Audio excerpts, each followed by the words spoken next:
morning and welcome in tonight's news. His Majesty the King and the Egyptian President discuss efforts to end the war on Gaza.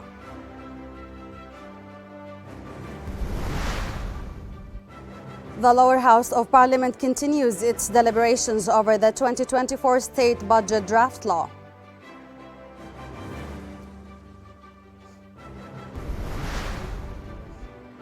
And dozens of Palestinians are killed and injured by Israeli airstrikes on the Gaza Strip.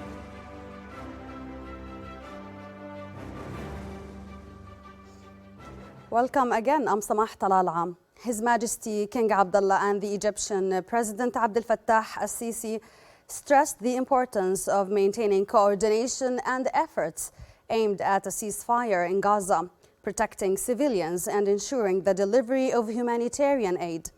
In a phone call, the King and al-Sisi reaffirmed their complete rejection of any attempts that would displace the Palestinians in the West Bank and the Gaza Strip, stressing the need to enable Gazans to return to their homes. The two leaders warned of the deteriorating humanitarian conditions in Gaza, urging the international community to take an immediate action in this regard. The King and al-Sisi affirmed their support for the Palestinians in achieving their full legitimate rights and establishing their independent, sovereign state along the lines of June 4th, 1967, with East Jerusalem as its capital.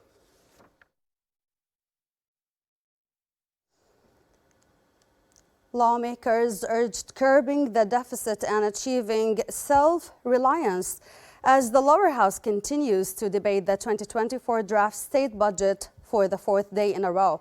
In today's session, chaired by the House Speaker and the Prime Minister and the government team, deputies called on the present government and future governments to build a strong and independent economy with natural wealth and human resources.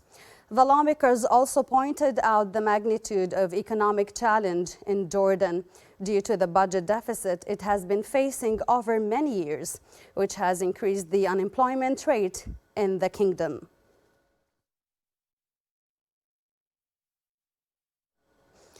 Dozens of civilians, mostly children and women, have been killed and others wounded in a barrage of Israeli airstrikes that targeted several areas across Gaza Strip. Israeli fighters' jets shelled at least 5 homes in Al-Rimal neighborhood in Gaza City, killing several people and causing multiple casualties. Israeli artillery also bombed an UNRWA school housing displaced people in Al-Rimal neighborhood, killing at least 10 people. Additionally, Israeli missiles hit 2 ambulance vehicles, killing several people and injuring dozens others. The United Nations Palestinian Refugee Agency, UNRWA, said it would not be able to continue operations in Gaza and across the region beyond the end of February if funding wasn't resumed.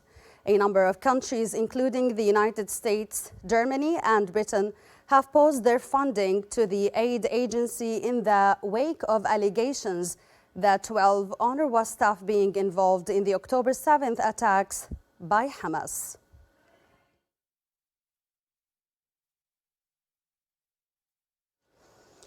In the occupied West Bank, 5 Palestinians have been killed by Israeli forces in 4 different incidents in the past 24 hours.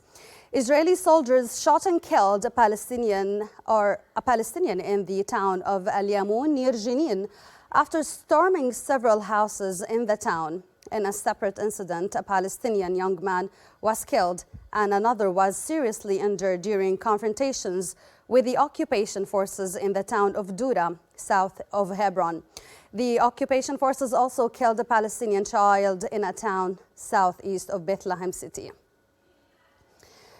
Jordan advanced to the quarterfinals of the 2023 AFC Asian Cup after beating the Iraqi national football team 3-2. Yazan Imat and Nizar al-Rushdan scored 2 goals in the last minutes of the additional time to clinch the victory. Jordan will face Tajikistan on Friday.